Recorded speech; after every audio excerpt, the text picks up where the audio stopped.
Let's call off the meeting, technical difficulties. We're ready now.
Welcome to the December 20th meeting of the Mobile City Planning Commission. I would like to take a moment to review our general operating procedures. Our meeting is divided into two sessions, the public hearing session and the deliberation session. In the public hearing session, an application or group application on the agenda called, the applicant makes his or her presentation.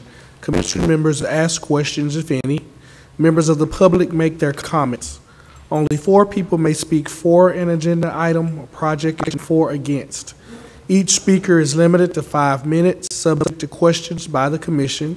After 4 minutes, a loud beep will indicate 1 minute left to speak, and at this point, please summarize your comments. After all opposition speakers have finished, the applicant will be given time to respond. If you do intend to speak, please come to the podium, speak into the microphone, and give your name and address for our minutes. Please direct all comments to the commission only and not to the applicant or the audience, and please remember to speak directly into the microphone. On routine applications, the applicant may simply raise his or her hand if there are no objections to the staff recommendations. I will then announce that the applicant is in full agreement with those recommendations. If there are any questions, the applicant will be given an opportunity to respond.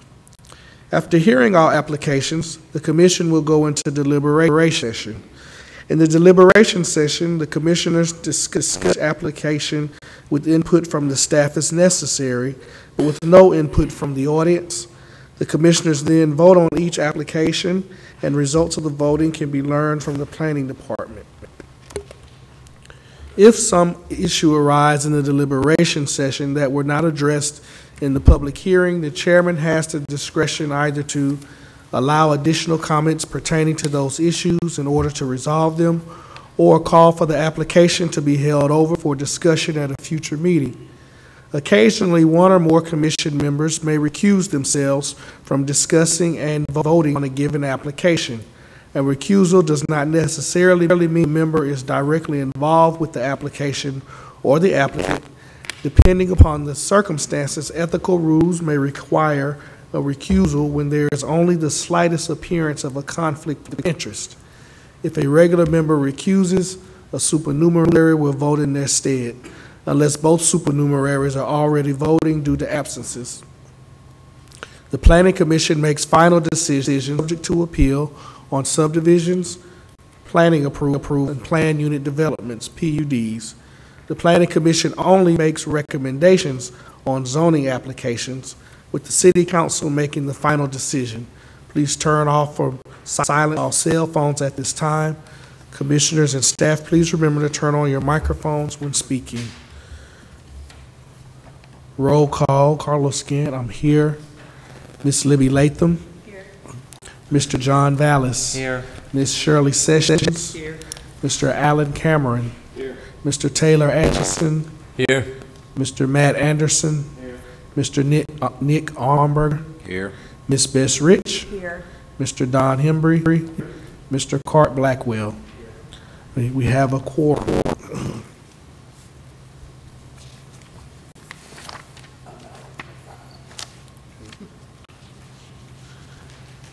Starting with holdovers, item number 162, 186 East Drive, Villas at Spring Hill Subdivision. Subdivision, plant, PUD and zoning, all recommended for approval. Let the record show Ms. Latham is recused. Yes, Brett O'Rell with Poly Surveying. Yeah, those of you that were here, we had a pretty long discussion on this 4 weeks ago. We've taken your feedback and we provided a change to the plat to reflect the common area as requested at the stub outs or potential stub outs to the west of the development. And as well, the developer has provided some comments in terms of landscaping, materials, fencing, some of those things you did request. So those are in your staff report. That's their direct response to that, and we're in agreement with recommendations.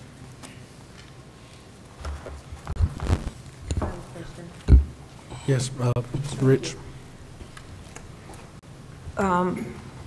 Are those conditions to the PUD on the building materials and what was represented to the residents nearby as far as how the development will look? Is that considered part of the PUD conditions? Did they voluntarily submit those? We simply responded to the response of the Planning Commission.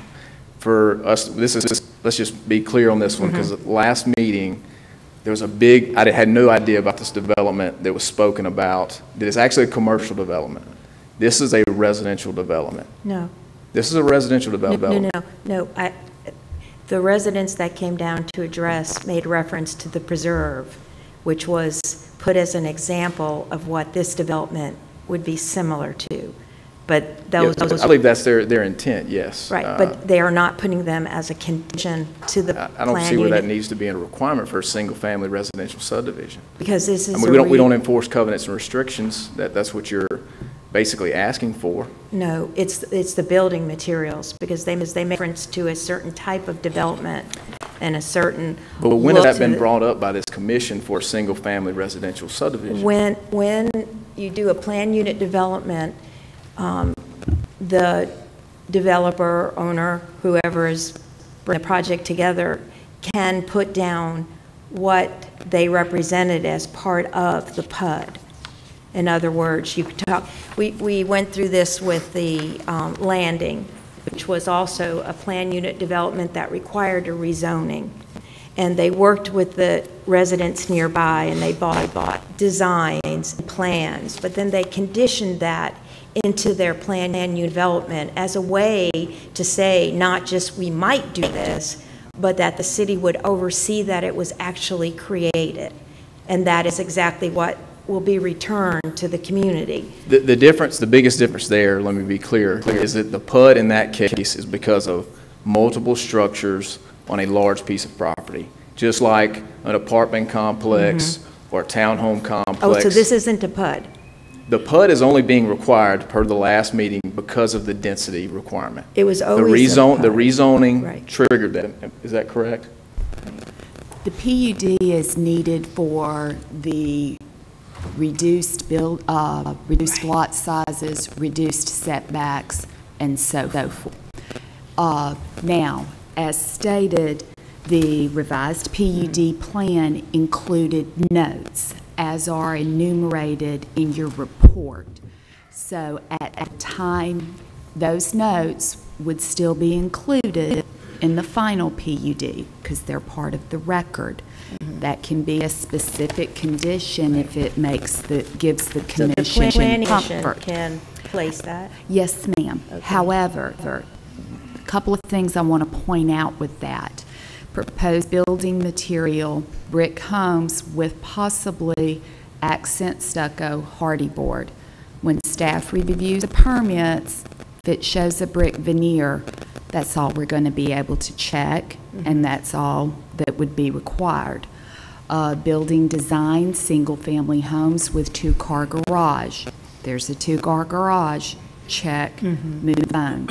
Landscaping, as far as individual homes, we do not have that ability to do that. Fencing, we can ensure that the fence permits issue and that those are provided. And when the subdivision markers come in for sign permits, we can check those as well. But there's not a specific rendering showing an X-foot deep front porch with, columns. And that's or what was balustrade. represented. So I didn't know if the developer wanted to put in the things that they said would return on this plan unit development, because a lot of residents were pleased with what they saw. It was indicative of something that they didn't mind abutting, and because it is a zoning change, which means that's another hurdle. It's more than just the plan unit development. So they were comforted, so to speak, by this document and handouts. And so that's where the idea of getting it tied to the PUD makes it a reality and not just a conversation piece.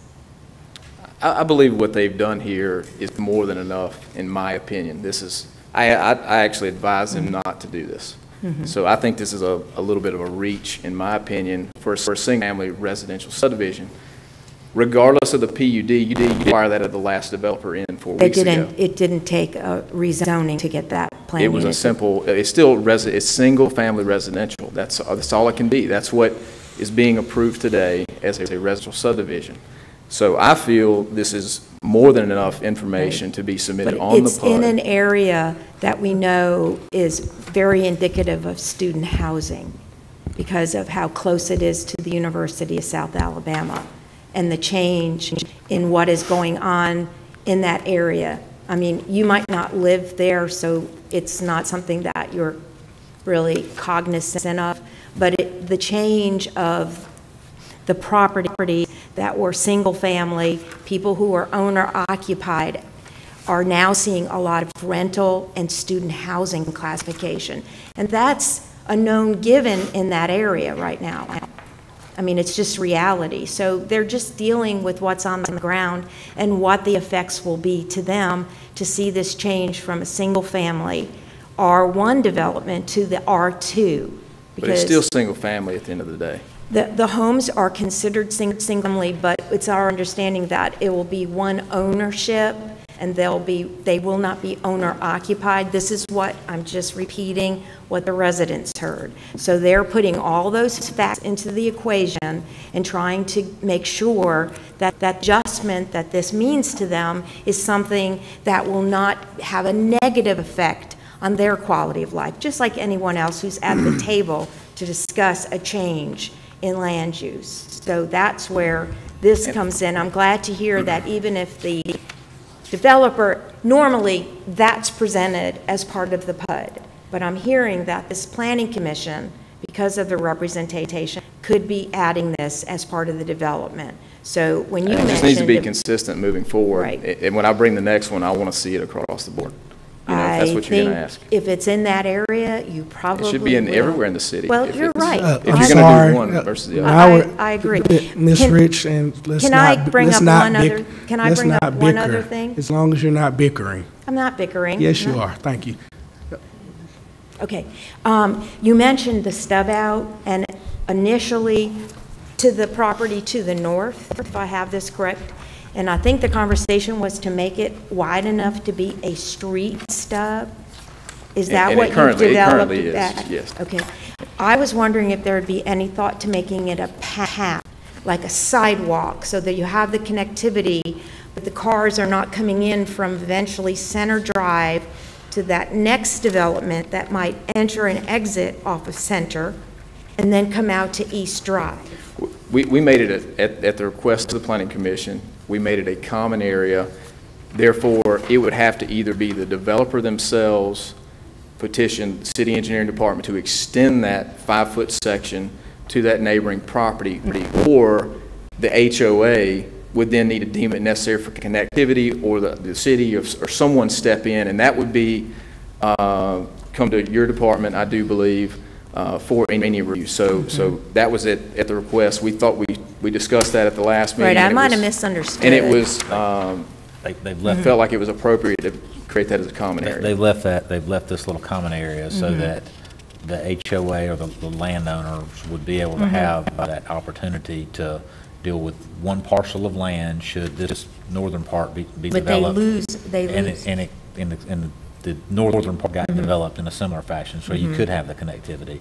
This way they're dealing with each other as an entity. Yeah, but as a walkway as opposed to a street, but that could be decided later, Well, is this what is you're just, saying? it's just gonna be green space. Green Yeah, space. okay, The- because the the rea- idea that you're bringing in the traffic, which is really the big issue for East Drive. Well, as Mr. Amberger was showing you, that area right there is now labeled at the request of the commission, a common area here and here. But that is not a street stub. That will not be public right-of-way. That will be private property. So the streets will not continue, that street will not continue unless the homeowners association vacates and allows that to become part of the street. So it's a private street? No, ma'am, it's a public street. The common area belongs to private property owners. The city would have to condemn that property, or this developer would have to deed it to the city to connect To to the Blows. north part. Same down here. That's the theory behind that is there is connectivity, so it's not a dead-end subdivision where all these cars are emptying out onto East Drive at one time, say at 7 a.m. in the morning. Some can go to East, some can go to Center, and exit onto Old Shell.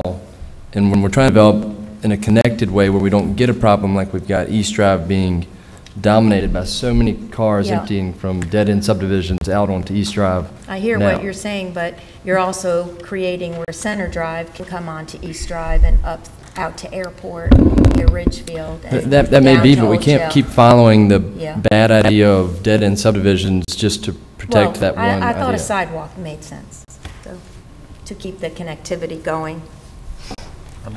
I believe at the last meeting, Mr. Amberger said that portion of Center Drive, the topography wasn't really conducive to being developed. So I think what Taylor's saying, if the parcel to the north is developed and it has this connectivity, and it continues to go further north with that connectivity, at some point Center Drive is being developed by that apartment developer, so maybe there can be a connection, an interconnection to Center Drive, but Well, it's that- not at this parcel or maybe even the next north, a couple hundred feet. It's going to have to be further north. Is that right, Nick? That's correct, and the benefit of this approach here is that the folks that buy into this development, they will have the choice to be part of the conversation whether or not it remains a 24-lot subdivision or if it grew to be a bigger lot. So it's putting the power, the decision into the folks that are living there. So if they collectively wanted it to stay a 24-lot subdivision, it would. If the developer came to them and presented an idea to improve it and make it larger, they would have a say in that because they have an ownership interest in those common parcels. Right now, Center Drive is a dirt road, so there would be nowhere But to we take know a... it's being improved to, up Not to this, Green Woods. but not this far down. It's To not, it's, Perrin. no, it's not going that far down. It would not go to any... Not to that one, but certainly to the north. Well, and that would be the time to address that. If Yeah. that other Well, that's piece was the concern. redeveloped, it could That- be. It could that's be the addressed at that concern. time. I am curious, Mr. Orwell, you started making the presentation, and we immediately jumped on you about the building materials. Did you complete your presentation? I did. I mean, based on the last said he was meeting that we happy. had, you know, felt like we'd addressed all those. We took some feedback, I thought was good feedback about the common area. The layout we really have not amended. Staff report's been consistent the whole way through. It was recommended for approval last time. We're just seeking that same approval. I would like, to your question, I'm not able to answer that now, but if there is opposition here to speak on that, if I can speak to the client's representative and just see if that's something they're willing to do. But I can't answer that question you had in terms of materials or pictures or whatever you wanted into the record. Oh, okay. That's good. Any other questions by commissioners? Is there anyone else here to speak for this? Anyone here to speak against?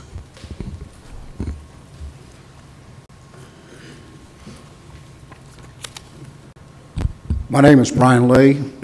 I live at 300 Trent Mill Court, Ridgefield. I said the last time I was here, I'm not here to speak in opposition.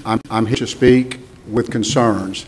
When this project originally started out, they were reaching out to all the neighbors. They had many meetings with the neighbors. The first drawing that I saw was a cul-de-sac design. Of course, it was coming out onto East Drive, and that was our big concern, was the access to East Drive. We came down here to this meeting. We presented our case. It's fair to say that we lost. We don't understand. There was simply, when I moved in the neighborhood 27 years ago, on those two lots, a dirt berm that was pushed up along Center Street just to keep the four-wheelers and the kids from having access. That's all that is stopping that access to Center Drive. Yes, there's been some erosion, but it's very doable from an engineering standpoint, from a construction standpoint, from a bulldozer standpoint. You can make the opening very easy. We still do not understand why you won't grant us that relief, but I guess like they say, it's water under the bridge. So where we're at now. So now have a hammerhead design, as I've heard it called. That's a little concerning because I myself live on a cul-de-sac. Cul-de-sacs are great.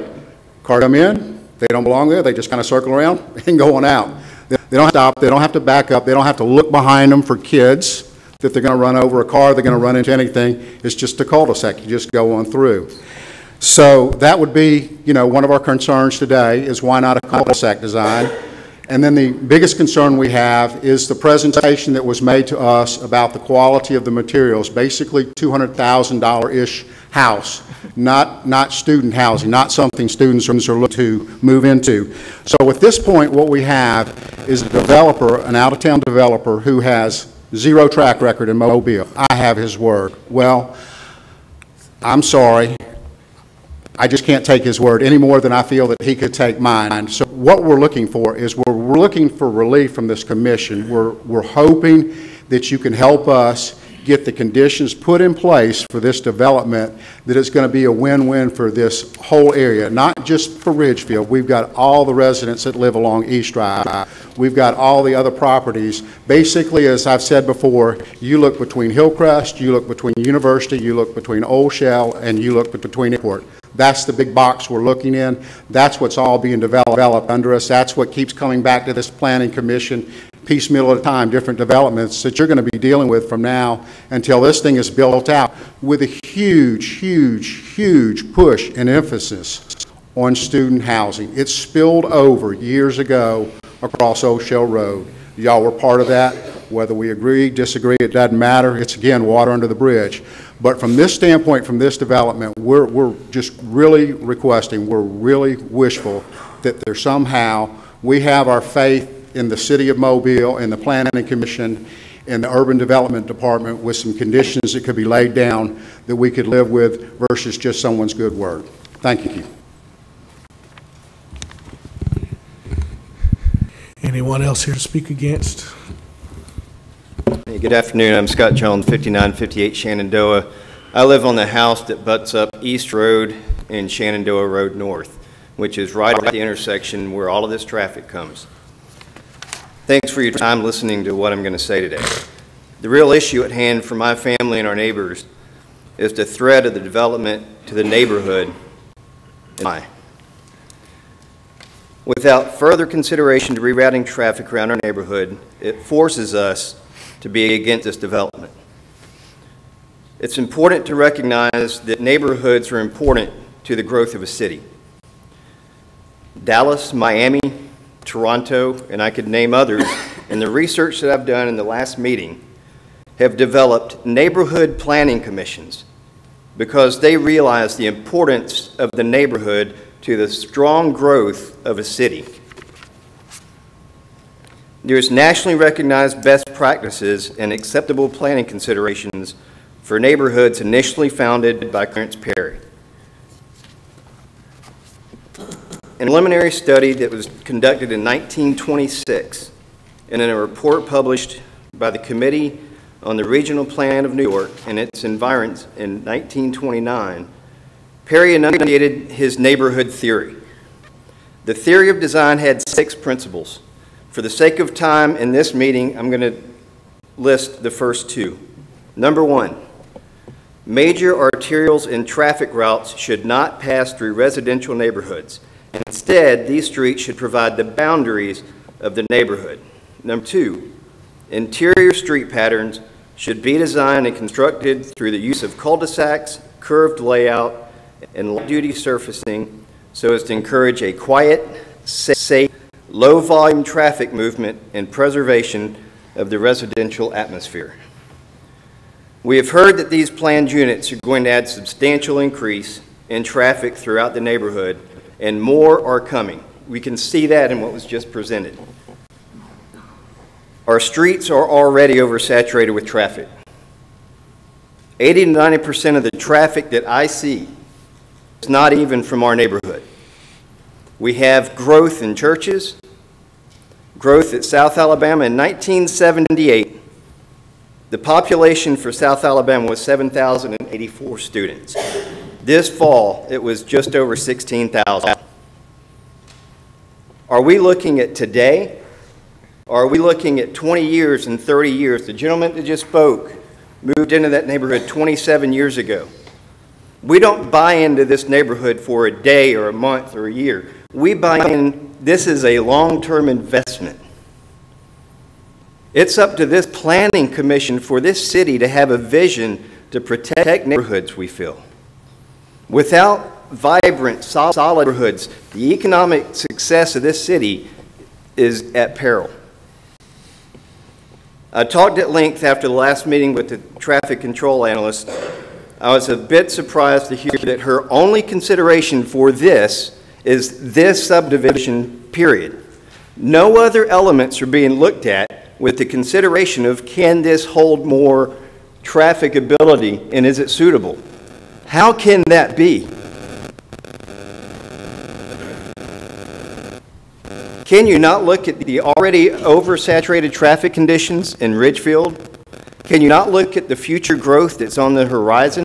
Can you not look at the growth of the stadium that's coming in? Can you not look at the growth of South Alabama? Can you not look at the growth of the churches at the end of the street?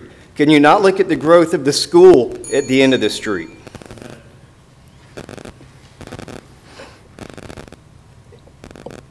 University and Gilcrest were built up for the sole purpose to divert traffic to the north from Airport Boulevard. East Road should not be a consideration for that.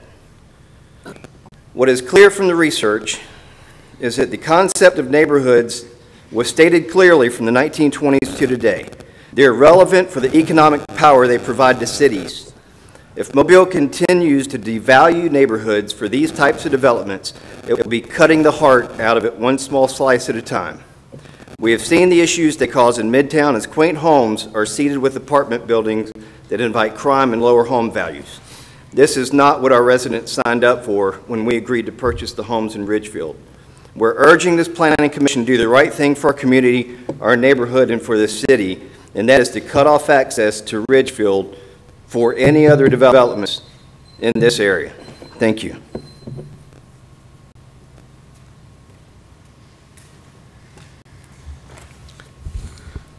Is there anyone else here to speak against?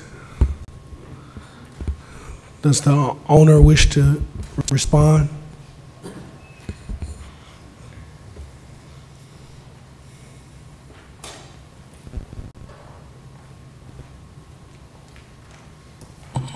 Brett Rail with surveying. In terms of responding to your specific question, we believe consistently we provided information in terms of materials that are suitable for this development in terms of brick, and everything is defined on the PUD. That is part of the record. It's on the drawing provided. You know, some of these other items that were brought up and really hashed out last time in terms of connectivity to Center Drive. I mean, the gentleman, Mr. Amberger, is the city engineer. He specifically spoke out talking about how difficult and the challenge associated with doing that. Plus, it is undeveloped. No developer in this county would realistically develop a road, in my opinion, for a single-family residential property with a public road out there. The bigger problem is East Drive is already an issue that should be addressed, or is, I'm sure, trying to be addressed by, you know, the engineering departments here at the city. That's not our particular issue. We're just working within the constraints we have. Believe we've addressed all of the comments you've asked us to, and we ask that it be approved per the staff recommendations and what has been submitted in response to your specific questions. Thank you.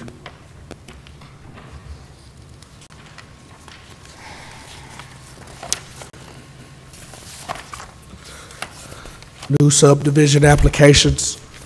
Item number 2, 2500 Burnden Lane, Smith Kelly subdivision. Recommended for tentative approval. Is the applicant present? Are you in agreement with staff recommendations? Yes. Applicant is present and in agreement. Is there anyone else here to speak for this? Anyone here to speak against? Thank you. Item number 3, 5680, 5700, and 5720 to LaRue Steiner Road, Southern Industrial Park subdivision. Recommended approval. Are you in agreement with staff recommendations? It's present and in agreement. Is there anyone else here to speak for this? Anyone here to speak against? Item number 4, 101 Marine Street, Hank Rearden subdivision. Mr. Atchison recused. It's recommended for tentative approval. In agreement with staff recommendations. He's applicant present and in agreement. Is there anyone else here to speak for this? Anyone here to speak against? Thank you. New rezoning applications. 5216 Overlook Road, recommended for denial.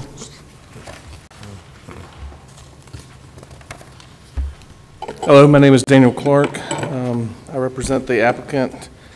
We are asking that this be approved. The owner of the property has been trying to lease this property for almost 10 years, since the dental practice closed.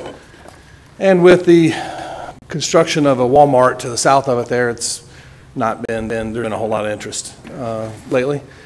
He would like to sell automobiles out of an office over the internet. He's not trying to open a car lot, but unfortunately the zoning, you cannot sell a car in a B2. So he's asking for B3. He has no intention of operating an actual car lot where people can come view cars and look at them. They will be sold. If they're on the property, they'll just be parked, waiting for the person to come pick them up, and that may be 1 or 2 cars at a time. Not on display, but just there waiting for pickup. Any questions by commissioners? I've got a question for staff. Is this something that obviously would be allowed in a more office use, but if it's not an actual car lot, are we tripping up on the words of the use here? We've had issues in the past with an office-only situation. The vehicles invariably end up on site, and a minimum of B3 zone is required for a car lot. So the automobile sales, whether they're internet-based or not, requires B3.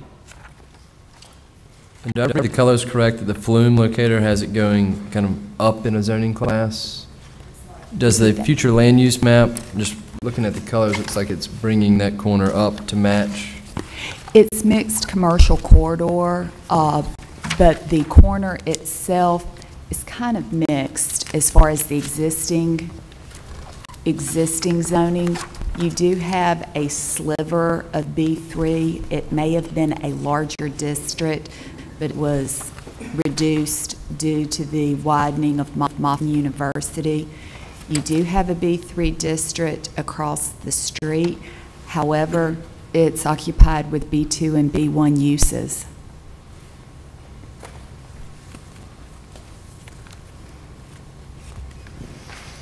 Okay. Thank you. Is there anyone else here to speak for or against this?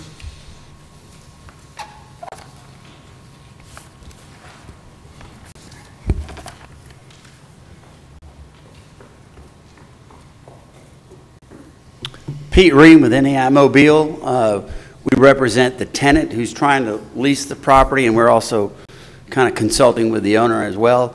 I think the issue here is not so much the zoning, but the use that we have here. You got an owner that's had a building that's been vacant for 10 years since the dentist moved out, and they don't find anybody that's willing to use this building. We have found somebody who's willing to use this building, but apparently it's a somewhat unorthodox use that doesn't fit into the somewhat rigid zoning. So really, we're just looking for a solution for an internet sales that can operate out of an office. They like this location. I know there's some impediments to it, but I don't know where the flex come. Is it the flex in the zoning, or how does it work? But you got a building that hadn't been used for 10 years. We have somebody who wants to use it, and maybe it doesn't fit exactly into the zoning. So we're kind of asking the city, the planning commission, what is the answer to allow a new business to go into a building that's been vacant for 10 years? And if it's rezoning, we're very, very happy with that. If it's something else, we're trying to figure out how to fit a business into a long-time vacant building. I have a question. Yes. In listening to the staff, when they hear car trading, car business, or sales, it's backfired, because even ones that said they were going to just do this over the internet, which is very popular now, is even advertised. If there was a restriction on the number of cars that could physically be parked at any one time, would that help the staff say that this fits better, or could that not be a condition of the zoning rezone? That's very unique for a rezoning amendment, especially. It's almost like a contract zoning. Mm-hmm. You're getting very specific to a use. Well, it's an existing building with an existing square foot. Could we limit it to what would be required for the office use of a B2 building, what the parking ratio would be? When you're getting that specific, also given some of the site considerations, it's not completely up to current code, and in terms of access and maneuvering for the parking spaces, it would almost be better suited for a variance, because a variance is site plan specific. If it is a use not allowed by the zoning, it's then use specific. So if it was a office only, internet automobile sales, the property would still be zoned B3, but automotive repair couldn't go in there, another B3 use. It would only be the variance would only be for the exact use of what exactly. It would stay, it would vert back if they moved out. Or it could transfer to another. Similar. Same. Yeah. Same use. So a variance, was that discussed? Look, yeah, and I think They're just trying to figure out how to use a property, open a business. I don't think anybody wants to fight the system, so we would be very happy to take your endorsement for a variance. We can't endorse it. I didn't hear that. That's a whole different. Look, we're just trying to get all the support we can get. So if we deny the application today, they can take it to the Board of Adjustment for a variance.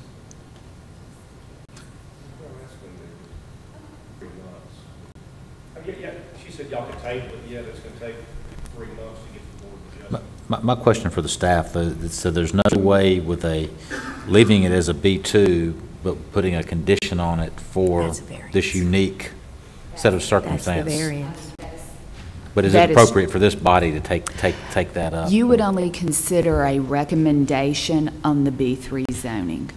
Okay. That's our job. Yeah, that's going to go to, right. Yeah. But I'm saying if you left it as the B2 and this body, afforded a condition to be added to it. Well, Bert just brought up, we have a very similar application, practically identical. Internet sales, office only in the Loop area that went before the board either last month or the month before. The Board of Adjustment. Correct. The deadline for the February meeting will be in a couple of weeks for the Board of Adjustment.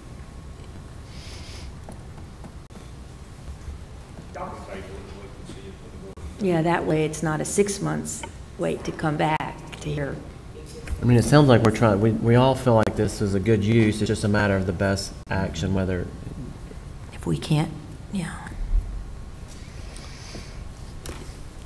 All right, thank you, sir. Thank you.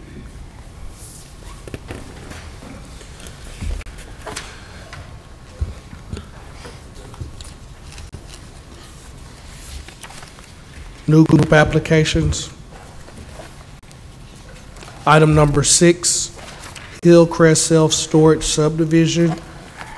Subdivision PUD planning approval, all recommended for approval. Mr. Chairman, if I may, for clarification, the right-of-way along Hillcrest Road is illustrated as compliant, and that is simply what we would need on condition number 1 is that the existing right-of-way be reflected along Hillcrest Road, which is in compliance with the street plan. Okay.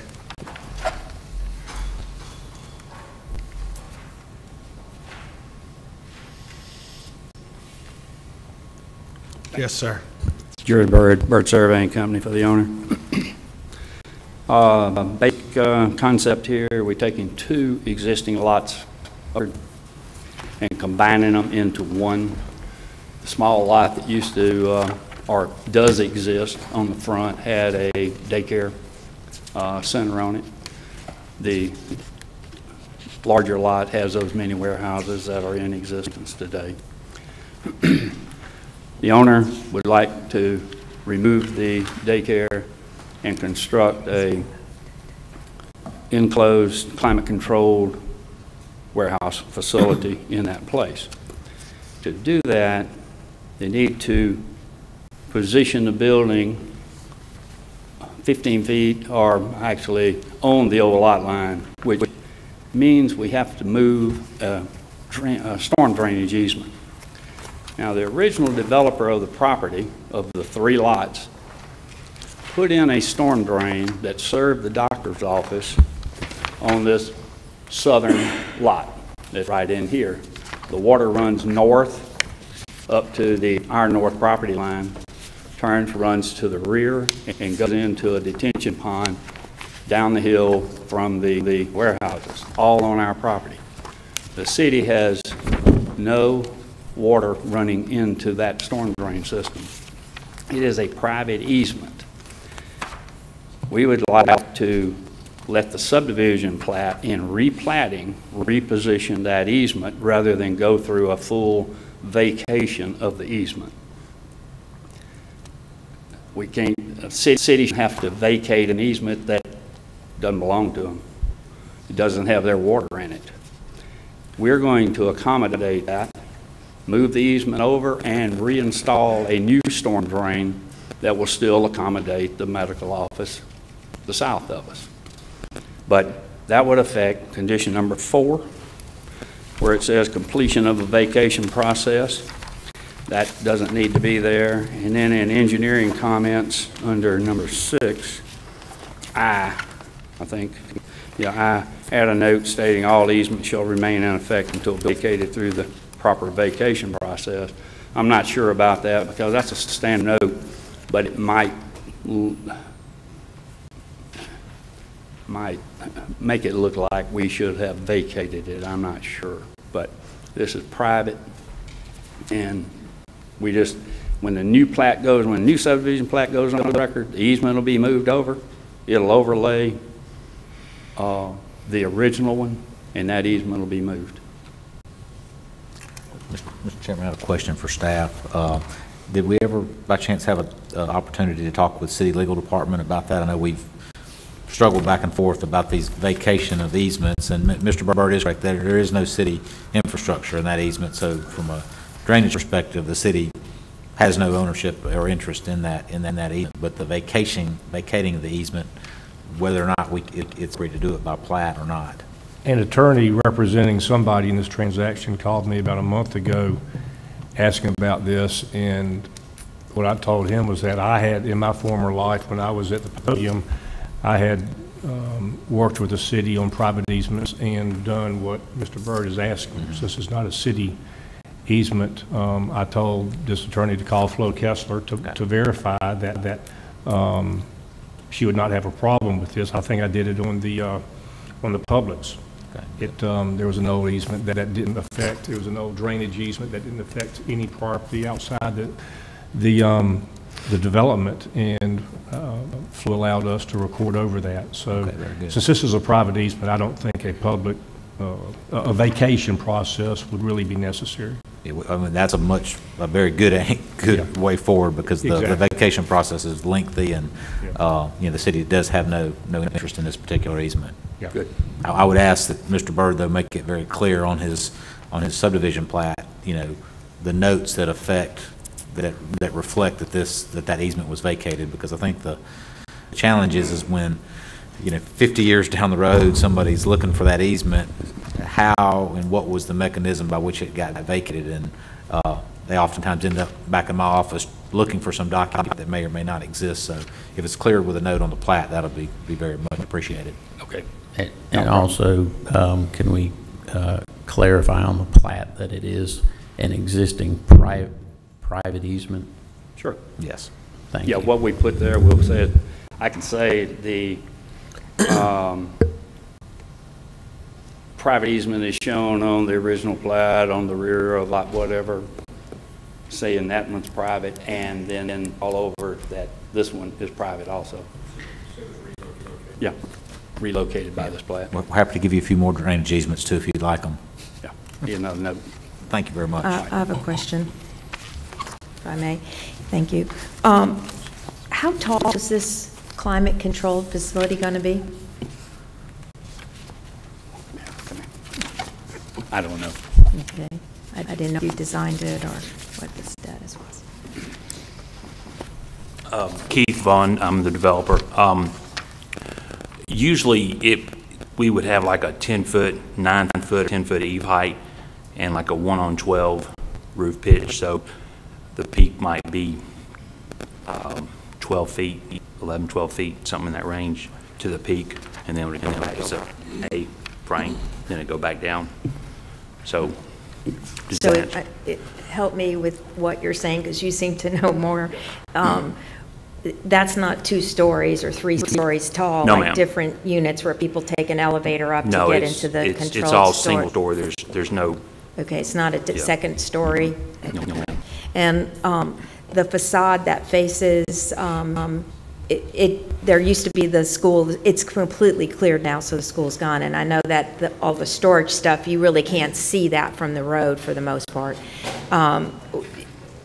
As far as the overall look of that, is it more like an office look, or do you have lots of doors and things? I just don't know what to envision. No, the front side facing Gilcrest, and then the south side facing toward Cottage Hill, or the doctor's office, which is right there. All that's going to be, we haven't completely decided, but it's either going to be a stucco type facade or brick. Probably going to be a stucco type facade on the front. There will be some storefront windows in part because we're going to have an office up there as a rental office. There will be some storefront windows, but there's not going to be any roll-up doors that are going to be showing outside of the building. And what about the side that abuts the residence in Inverness? We were just going to leave that just like a metal building because there's going to be a privacy fence on that side against the hood. So we were just, I mean, I don't. Right, but no doors, things come, No, people come in and going out of that. It will be solid. It'll be solid. There's only 1 inch.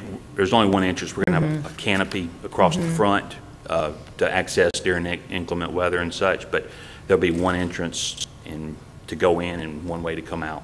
Will people who are coming into their, like, storage, I call them bins, but storage units, are they going to stop now at the office to get permission to go through, or? No. Because you have like a guard thingy, or there's something there before people get into that now. It'll be, like I said, the canopy, you'll drive up, it'll be open. There's no gate or anything like that. You'll just drive up, go in, but there is a door to the office where when you show up to rent a space, you do that see. So there. that will be where that's go. there, but then when you show up to do what you're going to do, storage. People won't be stopping there to get access. In other words. No, you just pull in the canopy and they'll just load or unload whatever they're doing. Okay. Right. Thank you. All right. Thank you, sir. Is there anyone else here to speak for this? Anyone here to speak against?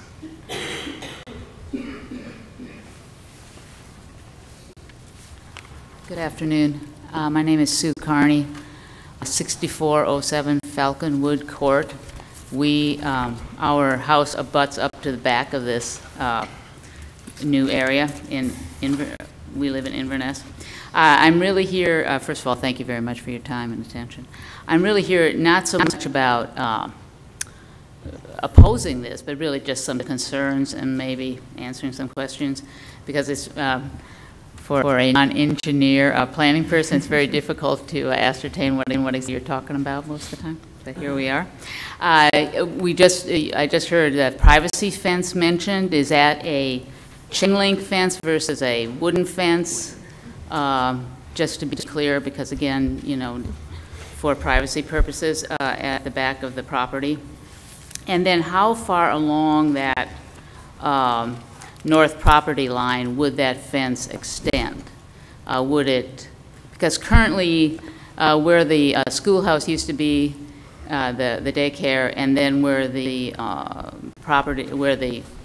storage units start now, there's like an opening there where there's like no fence.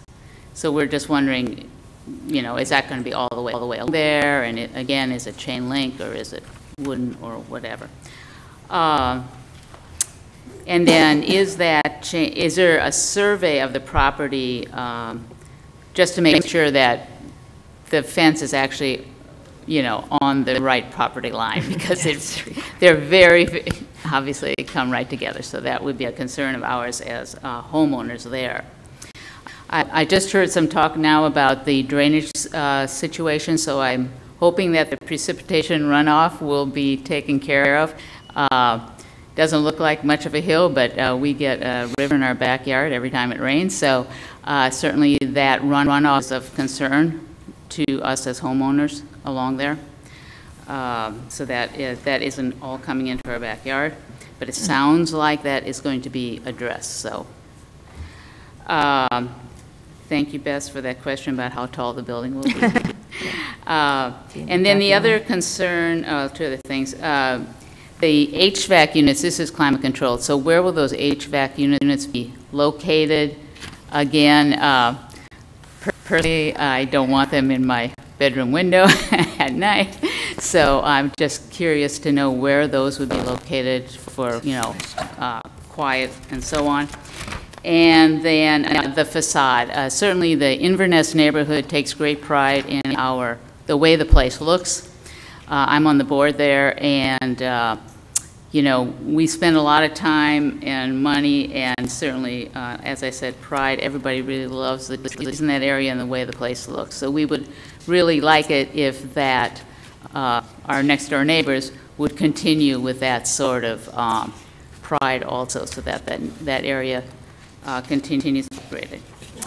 And those, I believe, are all my concerns. I'm not exactly sure how those can be answered now, but any information we can get would be appreciated. Thank you very much. The air-conditioned units. That was a good one. Can we get some understanding of the air conditioning units, the placement for that climate control? That's a good, I didn't think about that. And staff, you could address the question about the fence require all the way down the... While they're coming, I'll address that. Minimum standard 6-foot wooden privacy fence where the existing commercial development adjoins the residential development.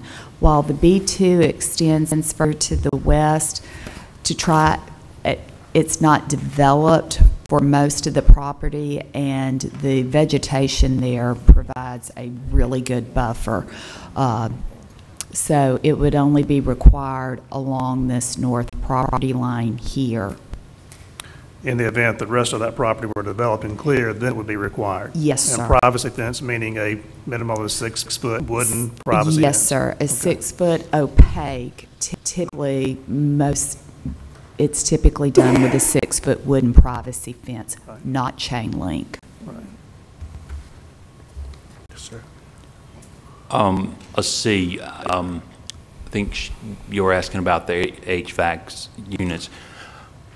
You know, just being perfectly honest, at this particular minute, we don't have all those drawings done to see where it's going to be best to run the wiring and all to place those units. But I mean, what is your clearance on the north side of the building? Sir? What is your clearance on the north side of the building? We will be, we will not further, not any closer than the other building was, and I think that's probably like at least 10 feet. You know, we have to be at least 10 feet off of the north property line over there. There is an existing privacy fence that was there for the daycare when it was there, and I'll be honest, I don't even know who belongs to that. I don't even know if that was the neighborhood or was that was the. But it's in pretty bad disrepair, but we'll either take it down and replace it. I'm assuming maybe it belongs to us. I don't know for sure on that, but we'll figure out when we look at the survey closer to where we need to put it, we'll do what we need to do there. Does the air-conditioned unit require any additional, like, I don't know, what am I looking for on that? Well, I mean, obviously, if they've got 10 feet on the north side of the building, there's enough room to put AC units or conditioned space. Near the residential area? Well, that's the question is, would you be willing to put it on the back of the building, on the west side of the building? Those are your two options, the way it looks. Yeah. Again, we don't have all of that done at this particular minute, but I mean, if we can work through that, and if it makes sense, yeah, we could do it. I mean, I don't know how to answer that right now at this particular minute. I understand. That would be preferable. I'm not sure that we can make that requirement, but the zoning ordinance, actually, it's a 10-foot buffer strip is the minimum requirement, and it would not allow the HVAC within that buffer strip. So it'll have to go on the back side. So it won't go on the north side. Right. Yes. Right. Towards the already existing storage components. Probably the best solution would be on the very end, which would be the west side of the building, or maybe on the south side of the building next to the driveway, if there's enough room there. How many square feet is that building going to be? The new building will be 12,500 square feet. That's a pretty good unit. Okay. Thank you. Thank you.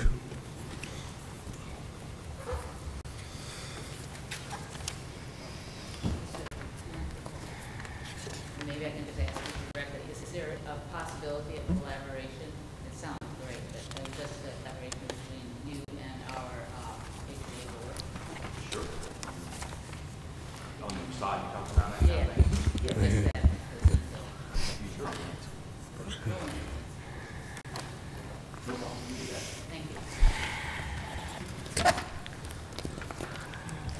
Next item, number 7, 4645 Airport Boulevard. Vallis is recused. Recommended for tentative approval. Is the applicant present? Are you in agreement with staff recommendations? Applicant is present and in agreement. Is there anyone else here to speak for this? Anyone here to speak against?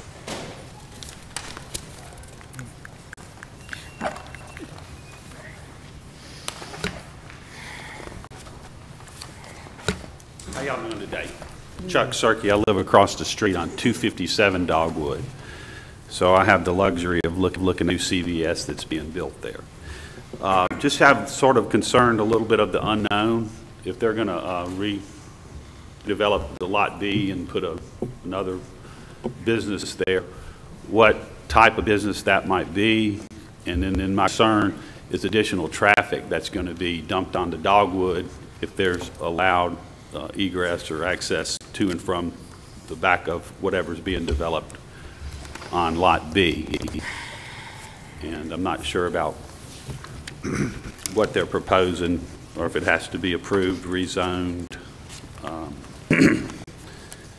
The major concern is the traffic, obviously, that's being dumped onto Dogwood.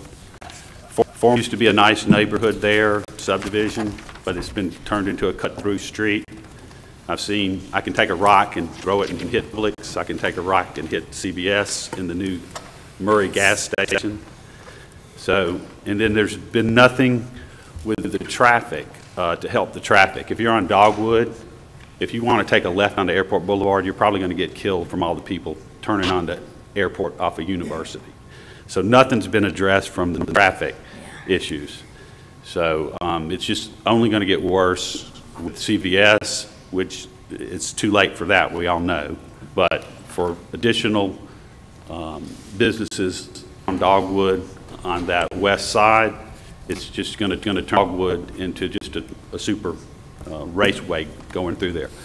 I walk my grandson 2 or 3 days a week down there, and I see it. They're speeding down the street, particularly in the mornings and in late in the afternoons when it's the peak drive time. So, like I say, my concern is going to be additional traffic being let out onto Dogwood. The other issue too is right now every accident that's happens there on Airport and University that's heading eastbound, the police pull them onto Dogwood to write up the report. With the new driveway that CVS is putting in there, that just puts them further down Dogwood directly in front of my house, my property. Okay, we all know that whole area should be commercial at this point. I mean, the traffic is unbelievable. Every objection we get is about the traffic and the noise, the light pollution, the cars, et cetera, et cetera.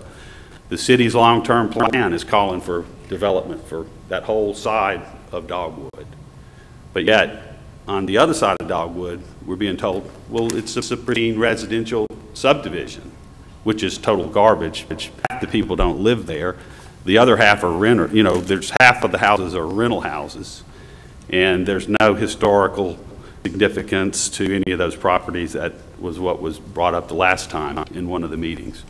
So, like I said, I know it's going commercial. I'm just concerned about the traffic and the lack of attention being paid to that for the people that are on Dogwood now. And that's my main concern. And then I am a little concerned that the developers are just do whatever they want over there. They do have to adhere to the guidelines, but you know, they just took every tree they could take off of there. And they were supposed to put fences over on University, the 6-foot-high construction type of fence to keep everything behind closed doors, so to speak. That's never been done. They were supposed to put the driveway for truck entrances onto University.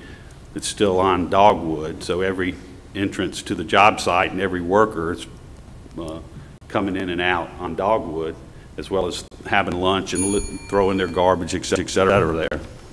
Anyway, thank you, and Merry Christmas to all you guys. Thank you. Staff, could you address, we've got the subdivision, when we also have the PUD here. The PUD shows the current building that's under construction, and it shows a new access onto University on the Lot B. So that's the reason the PUD is here with this subdivision application. Yes, sir, that's correct. And when a building is proposed for Lot B, the PUD will come back before this commission because it is site plan specific. But as of right now, the only new access we're going to have, not onto Dogwood, it'll be out onto University. As recommended and as shown on the site plan, the overall site, lots A and B, are limited to the 2 curb cuts shown, one to Dogwood at the northern end and one to University at the southern end. Okay.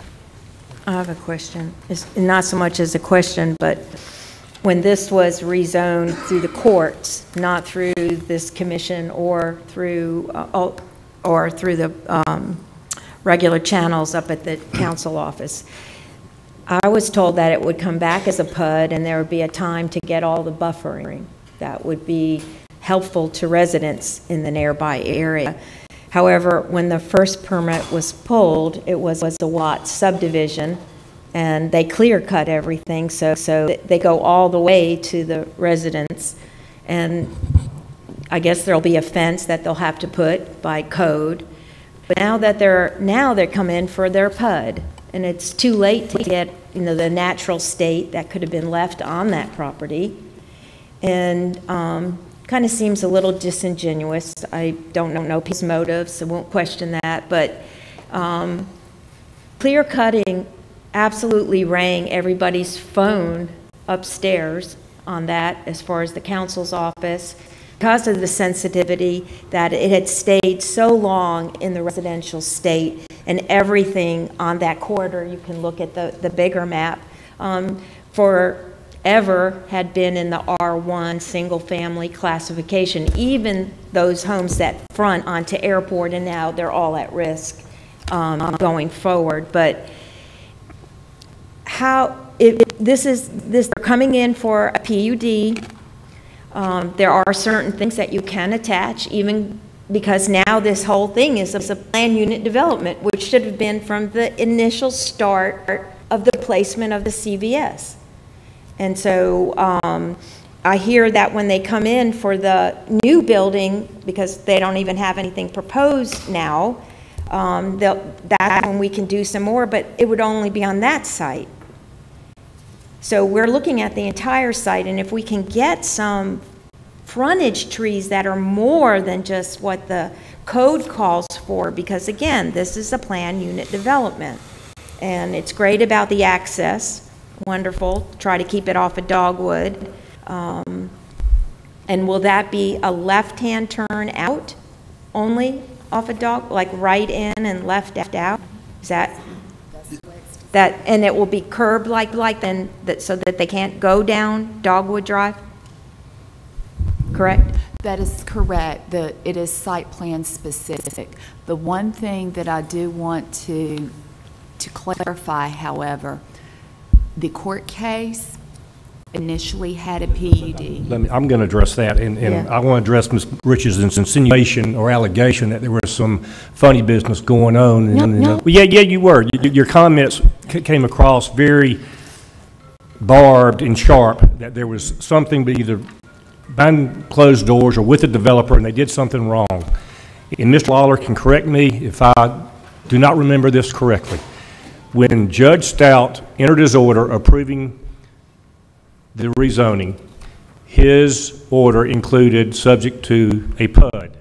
Mr. Lawler called me and said, Doug, this is a one-lot subdivision with one building. There's no need for a PUD, and we don't have a PUD to put forth. I agreed with him, and John and I went back to Judge Stout and had him remove that condition from his final order, so there was never a PUD required. There was never a requirement that on subdivision you had to have a PUD. No, I know that. That's not a requirement. Yes. Judge Stout said he didn't understand that he couldn't apply a PUD to a subdivision. And the order was amended, and I have it here, and it provides that, you know, that the PUD section applies when more than one building is going to be placed there. And of course, what we have here now is, as you look at this situation here, that's what you have right now. You have a CVS drugstore up there. You have meeting all of these requirements with regard to access and everything. But to subdivide this lot off for future development, we need to have a PUD so we can have this access. Now, it's subject to the PUD, and if there's no plans now that I'm aware of to do anything with it, but if, and I'm sure that there will be probably, and when that happens, it'll come before this group, and you can, at that time, put such reasonable restrictions on it as you think are appropriate. You know, I'd like to remind the board about this particular property. This property is before the Planning Commission in 2003, 2004, 2013, and then in 2015. I was the attorney in 2015, but the applications involved plans sort of like this were each time denied by the Planning Commission. But they were always recommended by the staff each time, including 2015. Correct. Plans were recommended for approval. I took the case to court, and we appeared before Judge Stout.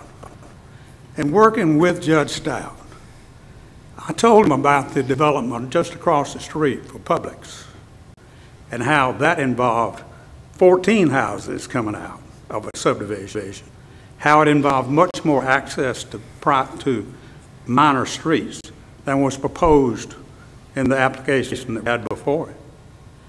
And in discussing it with him, he said, you know, what we need to do is we need to be treating people fairly. And equal justice under the law is one of the most important things, I think. And I think you need to reflect on, or I hope you'll reflect on, what has been done across the street and what's proposed here. And also what was happening with this property during the time between 2003 and 2015. The property became uninhabitable. One property stayed vacant for 13 years. Now you ask yourself, what rights did that person have? Each time he came down, he was trying to sell his property. It was contingent on it being rezoned commercial because that's the only logical use for it. And each time he was turned down. Really, all we want with regard to this property is to be treated like others have been treated. And we come before you, we'll bring the plans to you. You tell us what is reasonable to do, and we'll work with you. And that's what we did. And that's what we've done here. This is a reasonable plan. It is before you. We're not asking to change it. And if you find whatever plan that's brought before you on Lot B to be unreasonable, or you can put whatever conditions are reasonable to it. But, you know, I sense that there's I don't want to think it, but I sense, you know, it's sort of like as we're going to show you that this property can't be used. All we want to do is use the property like the other. You know, if it were to the desire of the city to keep this property open and unused, in other words, let's just say it can't be used at all, well then you need to buy it. You need to buy it. You know, put yourself in the position of these property owners. You know, we're all talking about what we can do, but put yourself in the position of the property owners who suffered through 13 years of a vacant house. They have some rights too. And it's not unreasonable. Everybody says this is commercial property. Certainly it is. And it's been commercial property since 2003. Each time it's been recommended to professionals. Each time. And we'll come again today to you, and we got this proposal, and again, it's recommended by the professionals. people who do the work. And I would just ask you to think about where we are with this. We got the CVX under construction. It's going to be there. It's going to be there. And we got this access. It's going to be there. All we're asking for is to cut a lot off for future development.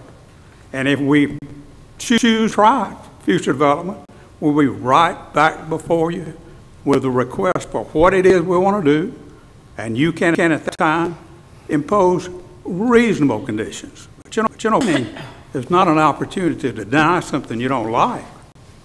It's an opportunity to put reasonable conditions on it if necessary. I would urge you to approve this. Mr. Law, I don't think we're opposed to developing. I mean, it's obviously commercial property. I mean, I was around through most of all those times it came before the commission. I mean, it's obviously commercial now. You know, the question is how far does the commercial extend out for it, which that's a discussion for another day. I think the main thing that we've had a concern over is just traffic, you know, access, trying to protect the residential areas that are there now.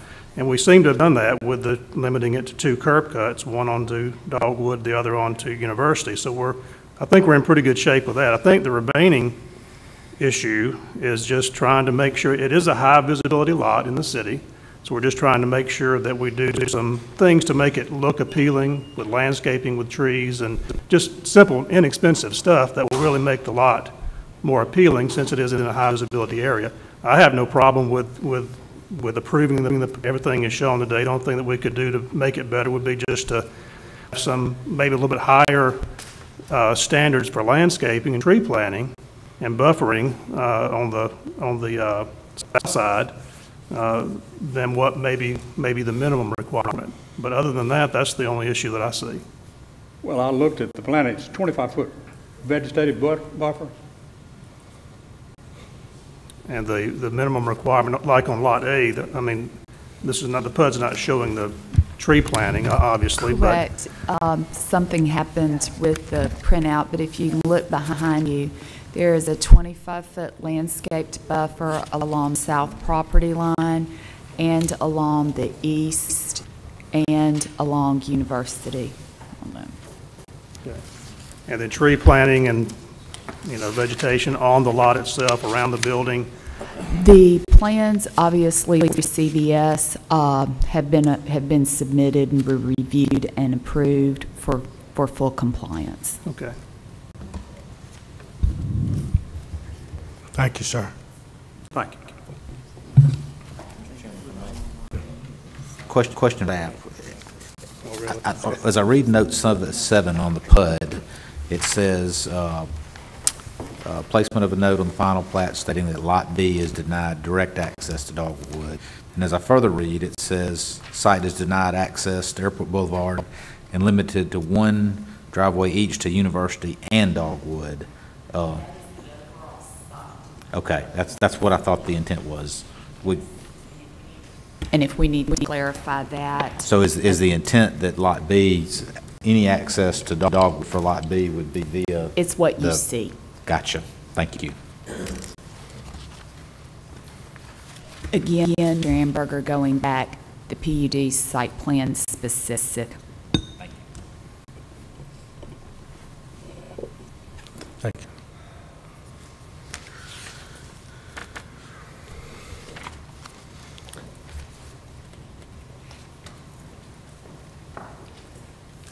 Hey, I'm Linda Sergey, Chuck's wife, 257 Dogwood Drive.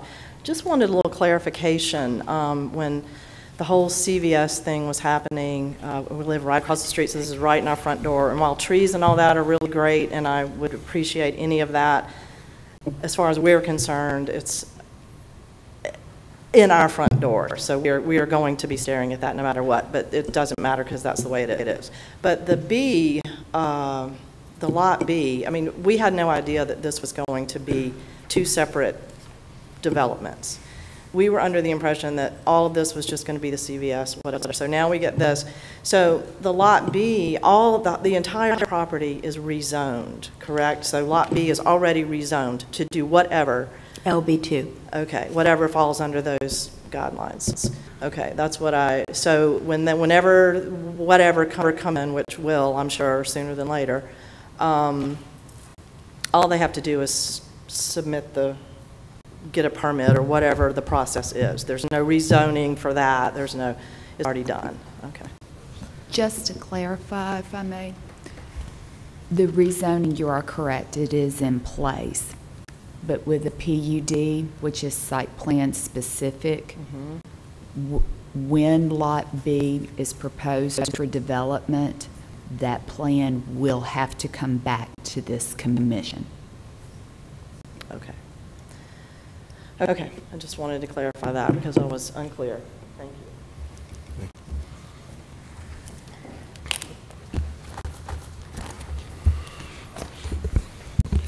That closes the public hearing session. We'll now enter into deliberation. Moving back to item number 1, Villas at Spring Hill Subdivision. Ms. Latham is recused. We'll take all 3 parts as so do we determine? Let's split it up. Oh, I'm sorry. Oh. We'll take the subdivision first, which recommend for approval. I move for approval subject to staff recommendations. Second. Properly moved and seconded. All in favor for item A, the subdivision? Aye. Aye. Opposes? Opposed. Item passes. Item number B, the PUD. It's recommended for approval. Is there a motion? Let me make sure, and that's where the conditions of the construction material are within that, the PUD. Yes, they're on the plan right now, but if you would like to just add that as a condition, you of course, during your it's discussion, redundant, do you feel like but you can enforce it? I mean, I would just make sure. I don't add something that you feel like you can't enforce it. So if you're fine with it, how it's written. We are not going to be able to enforce the flowers and the shrubbery. That's just not something we're going to be able to do. We can check on the site plan review when the individual homes come in. We can make sure it's brick veneer. We can make sure it's brick veneer and hardy plank. What was the other? Hardy plank or stucco. But they'd be limited to those 3 exterior design materials. We can also check and make sure there's a 2-car garage and that there are privacy fences. As a question, if we limit it to hardy plank, does that by default rule out wood siding or? I would think it would, because those are the 3 construction material types listed. So if some other material came in, I don't know that we could approve it, or else we'd be bringing it back to the commission. Okay.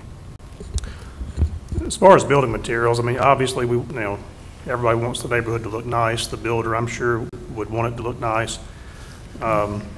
Specifying a certain type of material. I mean, I guess if we could do that, that'd be great. But that to me seems like it's more of a architectural review function for somebody else besides us. The thing that really is I think, a legitimate concern is traffic, and that's something that is not going to go. There's not a whole lot we can do about traffic. I mean, we're limiting access.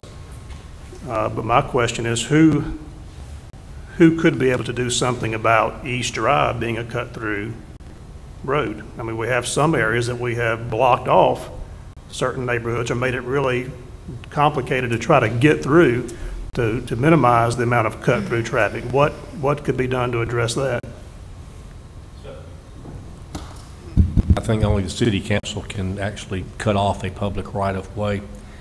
And, yeah, they have done it in other subdivisions, but, it's up to the council members to do that. That's what I was, okay, That's a vacation. That would be a vacation. Yes, the council does oversee, but I've been in touch with city council's attorney, and she believes that traffic management is the city's job, and security gates which Tuscaloosa uses around their campus to preserve their neighborhood.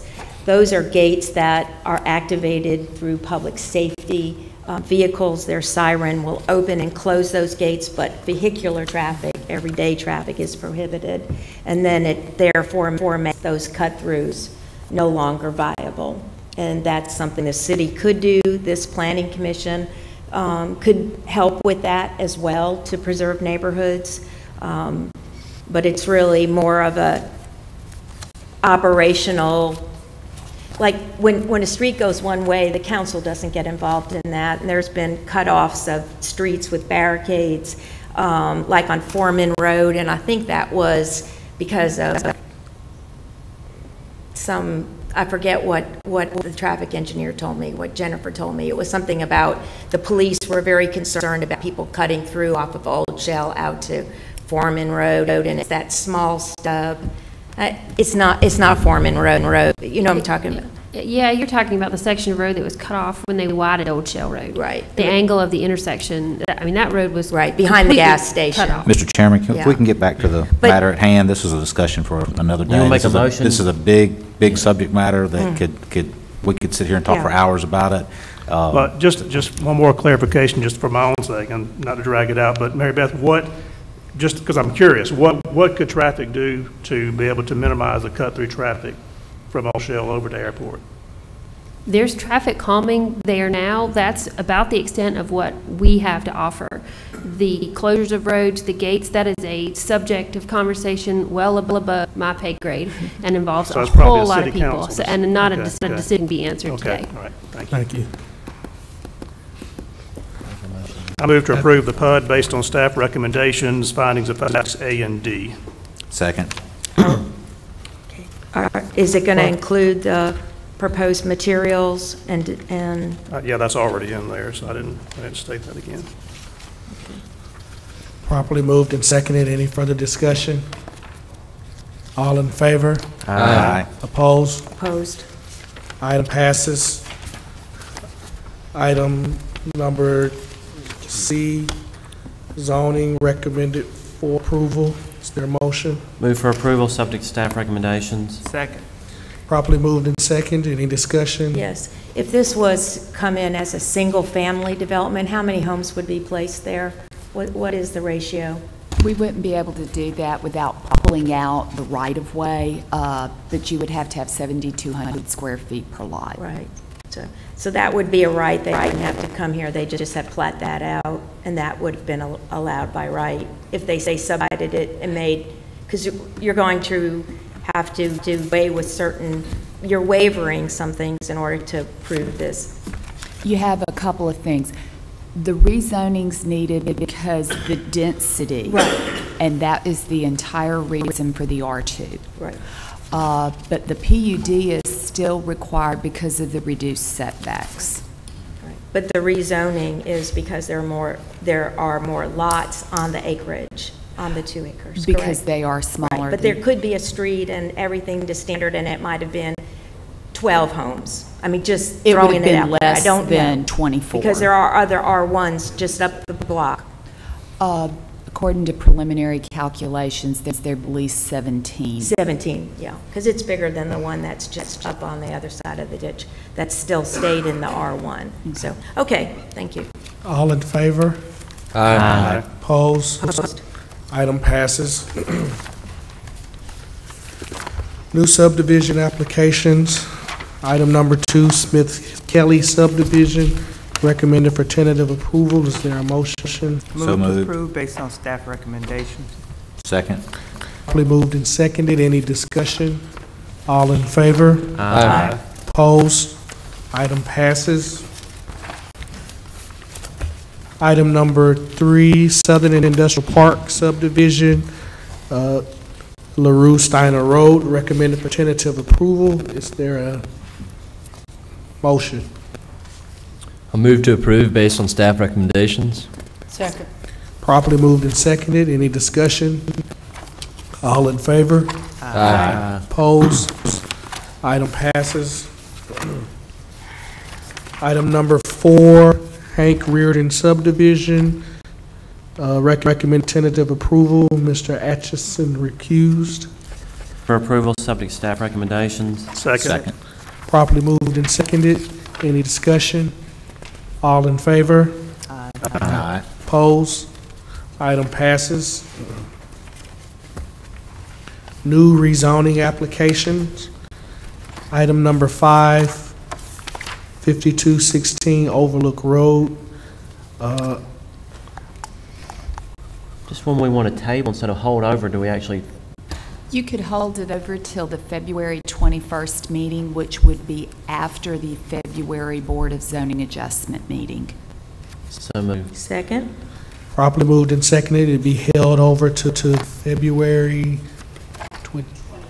21st meeting. Any discussion? All in favor? Aye. Opposed? Item passes. Will be held over to February 21st meeting. New group applications, Gilcrest Self-Storage Subdivision. Take these are 3 separate items. Yes, please.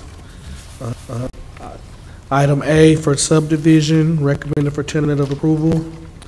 Move to approve based on staff recommendations, removing item 4 and item 6I. Properly moved and seconded. Any Did we discussion? get that right? Yes, sir, you got it correct. Just a revision of the recommendation on condition number 1, retention of the existing right-of-way along Hillcrest Road in compliance with the major street plan. I add that to my motion. Properly moved and seconded. Any further discussion? All in favor? Aye. Opposed? Item A passes. Item B for the PD. Is there recommended for approval? Is there a motion? Move to approve based on staff recommendations, findings of facts A and F. Second. Properly moved and seconded. Any discussion? All in favor? Aye. Opposed? Item B passes. Item C, planning approval, recommended for approval. So moved. Second. There are some facts. Not on planning approval, is it? Mhm. There is? Yeah. C, under C, right here. Are we accepting facts A, B, and C? Yeah, just accept all A, B, and C, that's correct. Okay. Properly moved and seconded. Any discussion? Yes, thank you. On the air conditioning placement, since this is a planning approval, I know that the storage sheds have been back there for years, but they don't have anything that creates, noise after hours. The door open. I've never had any complaints from any resident, but I think that's interesting to note that this is going to be a pretty good-sized facility that's going to require probably even maybe a generator, which will come on periodically as well. Is there a way to say the placement of the air conditioning unit so that the noise is buffered, or some kind of sound encasement for this facility? Because this is above and beyond a B2 use. They're getting planning approval for it. It's not allowed by right, even though the back end has been there forever. But it's a different classification of these storage units. But based on our staff's comments earlier, has to be a 10-foot clearance between any piece of equipment and the property line. So That is correct. That's going to prevent anything from being placed on the north side.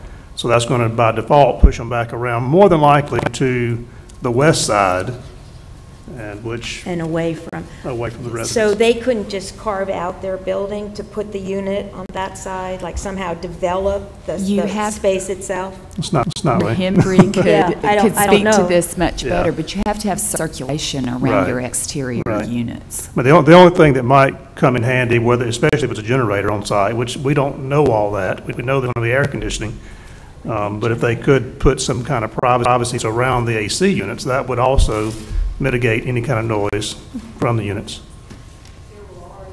Required the privacy fence Right. along the north line. Right. But, and then again, as we discussed, the HVAC units could not be located within that 10-foot buffer. Right.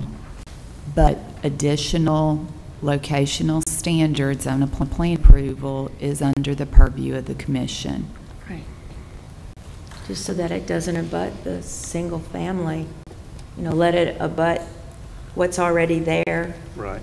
And I don't know what kind of air conditioning unit the daycare had or how big it was. Never got I'm any confident with complaints. the AC units. If they put them on the west side, it won't be an issue for the residents. Okay. Now, then generators, another story. That'd be nice if it was part of the planning approval.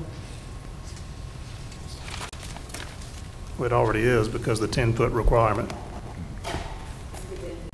Right, right. All in favor? Aye. Opposed? Item passes.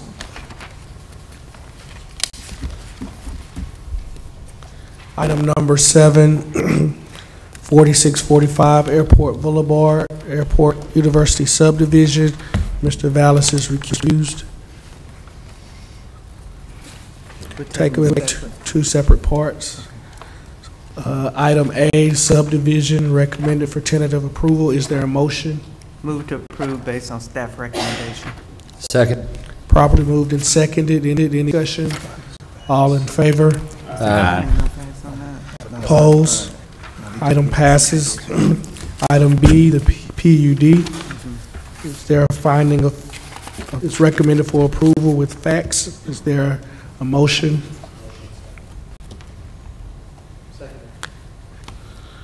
There were findings of fact.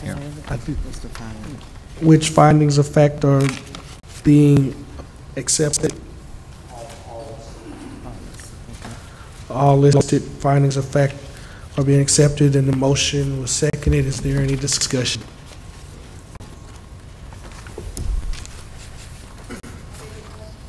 I thought you were going to say something. All in favor? Aye. Opposed? Opposed. Item passes. That closes our deliberation session. Other business. There was a business meeting January 10th at 2 in the multi-purpose room. Yeah. Mr. Chairman, just real briefly, I just wanted to let you know some of the topics that we will touch on during that business meeting.